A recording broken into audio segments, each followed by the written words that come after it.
What's good, YouTube? It's your boy, Blue Blood Sports TV, and I'm back at y'all with another one. So, His Excellency Turkey Alashik lays down the gauntlet. Get down or lay down. Makes two-division world champion, former unified lightweight, reigning WBO junior welterweight world champion, superstar boxer, Teofimo Lopez, apologized for the statements he made publicly. Now, here's the issue that I have, right? Is that Teofimo Lopez has been going on a racist rant towards black people, and everybody lets it ride.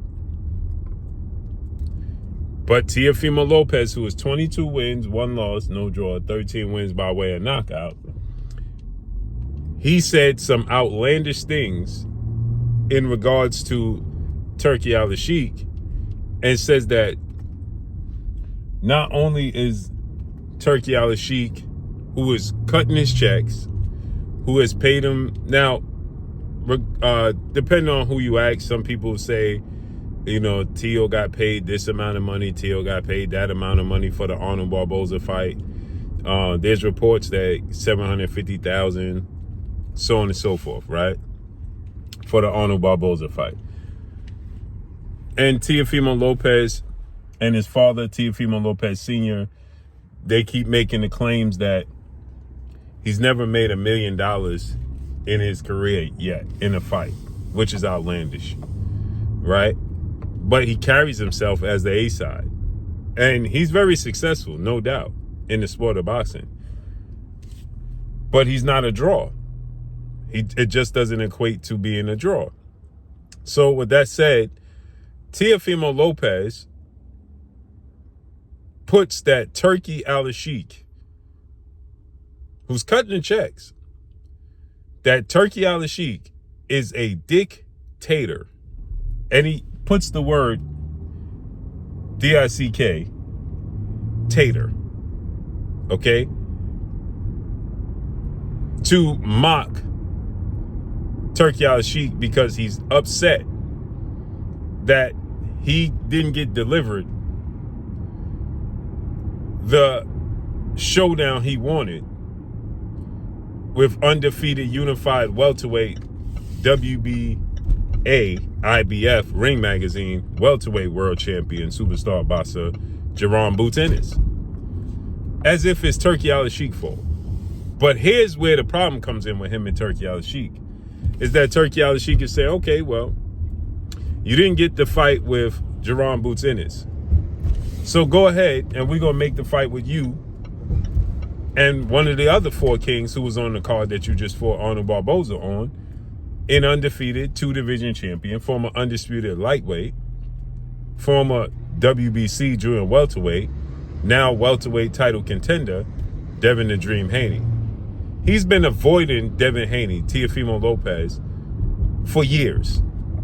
When Teofimo Lopez, since he beat Vasil Lomachenko to be the unified champion, not undisputed, the unified champion, because the WBC decided to incorporate a franchise title that eliminated Teofimo Lopez from being undisputed, because Lomachenko was the franchise WBC champion and Devin Haney was the full WBC champion, right? And so Teofimo Lopez was the unified champion by default. And when he beat Lomachenko, he had the opportunity to fight Devin Haney, and he opted not to. Him and his father talking about they got an opportunity to fight George Kambosos in Australia for $10 million. Bob Arum and Top Rank did not want Teofimo Lopez to fight George Kambosos. They was against it from the very beginning. They had no interest in it. And they pushed for it to the point where Bob Arum felt like George Kambosos and Teofimo Lopez was in cahoots because Kambosos was the mandatory for the IBF. But President Mr. Darryl Peoples came out and said that he would have given Teofimo Lopez a pardon to fight Devin Haney in a unification bout. And that's the route Top Rank wanted to go. They wanted a bigger name, Devin Haney, They was on board with that, or a rematch with Lomachenko. Teo didn't want to, and or a showdown with the likes of Tank Davis, who wasn't interested. So he had Devin Haney on the table, and he didn't want to go the route of fighting Devin Haney, Teofimo Lopez. He didn't want to. So he said that he had the opportunity to fight George Kambosos for $10 million. That was not true. And Bob Arum says that Teo and Kambosos' team was in cahoots to not agree on the purse bid. I mean, to not agree when the fight went to they didn't agree to terms so that it can force it to go to purse bid, where Bob Arum feels like they had idea and inkling that another entity would come outside. So you got to understand, when it goes to a purse bid, anybody with a promotional license and the money can bid on the fight. Anybody, any company off the streets, they can bid on the fight, right? And Bob Arum will get 10% of the whatever company bids. So myself and my co-host Claymore Rain could come together with a promotional license. We got the money and we bid $5 million, and they don't outbid us, then we get the fight. And Teo got to pay his percentage to Top Rank out of that. So Bob Arum felt like they were in cahoots. And so it went to a purse bid. Top Rank bid $2.3 million. And then Matchroom CEO and promoter Eddie Hearn came out of nowhere and bid $3.2 million. And Bob Arum was livid because he says, as a promoter, you should have knew better. You knew the game that they was playing. You don't do that. We don't step on each other's toes like that, right? That was nasty work in the eyes of Bob Arum by Eddie Hearn and Matchroom. But out of nowhere, Triller came in and bid a whopping $5 million for the fight. So it went to Triller. George Kambosos versus Teofimo Lopez. It went on Triller. But Triller dropped the ball. They didn't know what to do with it, right? They didn't know what to do with it. They dropped the ball. The fight kept getting pushed back. Teofimo said that he had tested positive for the C-19, and he had to postpone the fight. It kept getting pushed back. He wasn't in shape. There was a lot of issues with that, right? And so the fight kept getting pushed back more and more and more and more and more, right? To the point where, guess what? Triller dropped out.